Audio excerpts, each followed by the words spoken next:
அனைவருக்கும் வணக்கம். Post market report பார்க்கலாம்.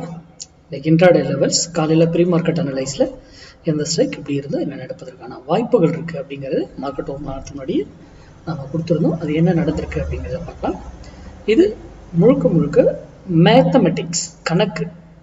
மார்க்கெட்டுங்கிறது மேக்ஸ், கணக்கின் அடிப்படையில் தான் மார்க்கெட் இயங்கும். அதை பேஸ் பண்ணி தான் நம்ம எதையுமே செயல்படுத்துவோம். நம்ம இண்டிகேட்டரோ பேட்டர்னோ moving average price action open interest எதையுமே நம்ம பயன்படுத்துறது கிடையாது. கால்குலேஷன் படி என்ன வேல்யூ வருதோ அது எனி நியூஸ், எந்த நியூஸ் எது வந்தாலும் நம்ம கால்குலேஷன் என்ன பண்ணுறோமோ அதன் அடிப்படையில் தான் அது இயங்கும்.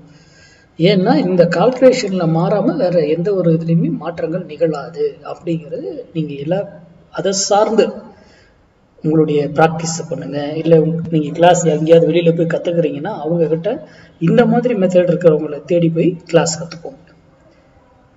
தெரியாமல் மட்டும் வர்த்தகம் பண்ணாதீங்க. ஏதோ மார்க்கெட் கேம்பிளிங்கு, ஆப்ஷன்னா பையிங்னா இந்த மாதிரி இதாகிடும் அப்படின்னுலாம் சொன்னாங்கன்னா நம்பாதீங்க. படிங்க முதல்ல, இதை பற்றி தெரிஞ்சுக்கிட்டு நாலேஜ், அதுக்கப்புறம் வர்த்தகம் பண்ண பாருங்க. ஓகேங்களா?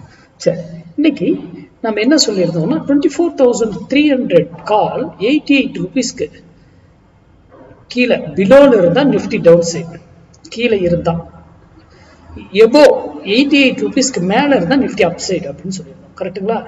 இங்க பாருங்க 88 காலையில எங்கேயும் 80 தான், 88 அதை உடைக்கவே முடியலையா? அப்ப அரெஸ்ட் பண்ணாங்க, அரெஸ்ட் பண்ணிட்டாங்க கடைசி வரைக்கும். அங்கிருந்து ஃபால். இங்கிருந்து ஏன் திரும்பிச்சு அப்படிங்கிறதுக்கான விடை உங்களுக்கு தெரியணும். அது நீங்க அதை பற்றி அது உங்களுடைய ப்ராக்டிஸை அதை சார்ந்து நீங்க டிசைட் பண்ணுங்க, ப்ராக்டிஸ் பண்ணுங்க. நம்ம ஒரு வேல்யூ தான் கொடுப்போம். இந்த வேல்யூ வரும்பொழுது உங்களுடைய முடிவு எடுத்தால் உங்களுடைய வெற்றி விகிதம் மிக அதிகமாக இருக்கும், தோல்வி விகிதம் ரொம்ப குறைவா இருக்கும்.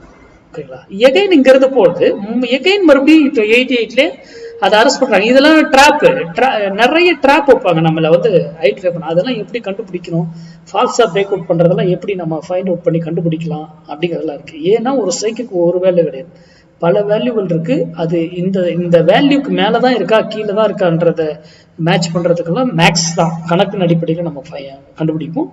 அதுக்கப்புறம் தான் நம்ம வர்த்தகம் பண்ணுவோம். அப்போ இன்னைக்கு நல்லா கவனிங்க, மார்க்கெட் என்ன இருக்கும், இறங்கி இருக்கும், ஏறி இருக்கும், இறங்கி இருக்கும், ஏறி இருக்கும், கடைசியா இறங்கி இருக்கும். கரெக்டுங்களா? ஆனா நீங்க எடுத்த பிரீமியம், இப்ப இவர் 88 ரூபீஸ் கீழே இருந்துட்டாருன்னு முடிவு பண்ணிட்டீங்க. அப்போ ஒரு புட்டை போய் பை பண்ண போறீங்க. அப்போ அந்த புட்டை என்ன விலையில வாங்கணும், யாரு வாங்கணும், எந்த ஸ்ட்ரைக் எடுத்தா எந்த விலையில வாங்கணும் அப்படின்னு இருக்கு. ஏன்னா மார்க்கெட்டுடைய சப்போர்ட் அண்ட் ரெசிஸ்டன்ஸை வைத்து நம்ம வர்த்தகம் பண்ணக்கூடாது. ஆப்ஷன் பையருக்கு, அதுவும் ஆப்ஷன் பையரு மார்க்கெட்டுடைய பிரைஸை வைத்து வர்த்தகம் பண்ணீங்கன்னா அதுல டைம் வேல்யூன்னு ஒண்ணு கிடையாது மார்க்கெட் பிரைஸ்க்கு. ஆனா ஆப்ஷன் பிரைஸ்க்கு டைம் வேல்யூன்னு ஒண்ணு உள்ள இருக்கு. அதை முதல்ல புரிந்து கொள்ளுங்கள். அதுக்கப்புறம் உங்களுடைய வர்த்தகத்தை செய்யுங்க. நானே கொடுக்கறத கூட நம்பாதீங்க, நீங்க இதை ஆய்வு செய்து அதுக்கப்புறம் வர்த்தகம் பண்ணுங்க. நன்றி, வணக்கம், வாழ்க வளமுடன்.